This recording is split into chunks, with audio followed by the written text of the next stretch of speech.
Terkuak, tambang bawah tanah terbesar dunia ada di Indonesia.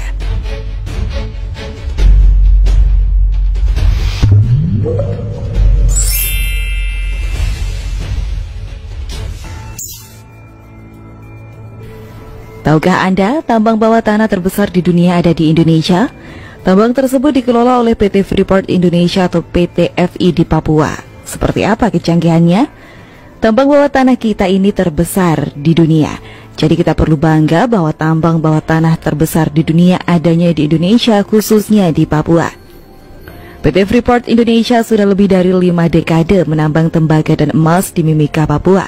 Dimulai dari kontrak karya untuk tambang Iceberg pada 1967, tambang Grasberg pada 1991, dan kini berlanjut di underground mine atau tambang bawah tanah. Sumber daya tembaga dengan mineral ikutan emas dan perak di tambang bawah tanah PT Freeport Indonesia diperkirakan masih tersedia hingga tahun 2050 mendatang. Selain itu ada pula potensi cadangan sumber daya yang masih dapat dieksplorasi. Presiden Direktur PT Freeport Indonesia Tony Wenas menyampaikan tambang bawah tanah yang saat ini dikelola PT Freeport Indonesia masih menyimpan potensi sumber daya, setidaknya sampai puluhan tahun ke depan.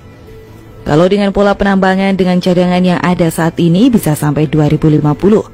Belum lagi kalau kita eksplorasi di bawahnya lagi masih ada potensi sumber daya yang bisa dijadikan cadangan.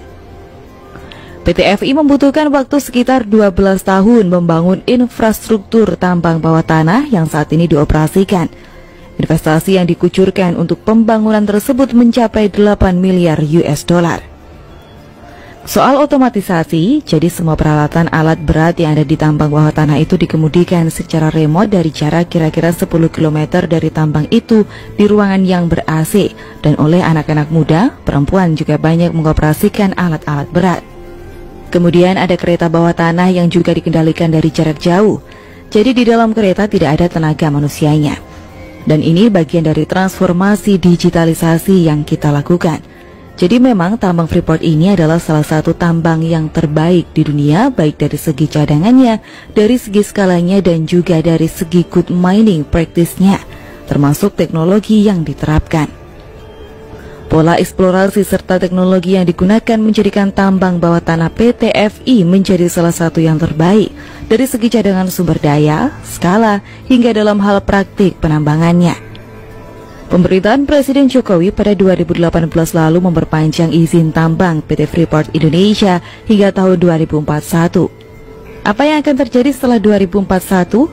Presiden Direktur PT FI Tony Wenas menjelaskan seluruh rencana bisnis perusahaan hanya disusun sampai 2041, termasuk rencana pembangunan jangka panjang juga hanya disusun sampai 2041.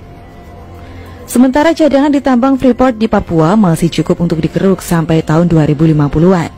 Di satu sisi sebenarnya kalau dari segi pertambangan di dunia adalah bahwa sebenarnya izin usaha pertambangan itu jangan dibatasi oleh jangka waktu, tapi lebih kepada dibatasi oleh cadangannya. Begitu cadangannya habis, ya selesai. Jika kontrak habis sementara sumber daya alamnya masih ada, untuk memulai kembali kegiatan tambang tidaklah mudah dan membutuhkan biaya yang mahal. Soal manfaat dan kontribusi apa saja yang telah dilakukan PT FI ke negara, termasuk setoran perusahaan selama beroperasi di tanah air.